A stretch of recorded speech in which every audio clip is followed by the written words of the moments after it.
सचिनकर भविष्यवाणी आईपीएल 2023 जीतब यही टीम।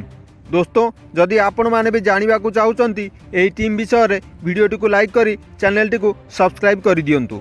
दोस्तों विश्वर नंबर 1 बैट्समैन भाव परिचित जहाँ को क्रिकेटर गॉड कहुच्छी से मास्टर ब्लास्टर सचिन तेंदुलकर आग को आसुवा आईपीएल 2023 को नहीं किसी भविष्यवाणी देइचंती। सचिन कहते एथिरे टिके हेले भी संदेह नहीं कि यही आईपीएल 2023 रे समस्त टीम रे दुनियार सबुठु भल भल खेलाड़ी सामिल होइचंती।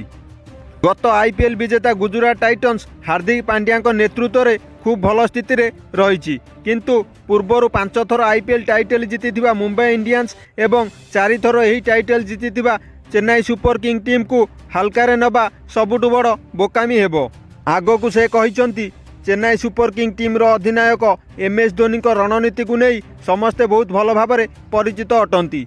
से निजर कैप्टेन्सी एवं उपस्थित बुद्धि बल रे भारत को 2007 टी20 वर्ल्ड कप, 2011 दिनिकिया वर्ल्ड कप एवं 4 थर आईपीएल चैंपियन रही आसी। मुंबई इंडियंस को नहीं से कहते रोहित शर्मा नेतृत्व में मुंबई इंडियंस सर्वाधिक 5 थर यही आईपीएल चैंपियन रही आसी। यही आईपीएल 2023 टाइटल जीतवा लगी से निश्चय किसी नुआ रणनीति आपणइबे। सचिनकर कहवा अनुसार यही आईपीएल 2023 टाइटल को जीतवाई समस्त टीम निज निजर बेस्ट देबे, किंतु इतिहास को देखिले मुख्यतः दुईटी टीम मुंबई इंडियंस एवं चेन्नई सुपर किंग यही आईपीएल 2023 जीतवार संभावना रही। दोस्तों आपको कौन लगुच कौ टीम यही 2023 आईपीएल रो चैंपियन हेबो कमेंट करी निश्चय जणाइबे।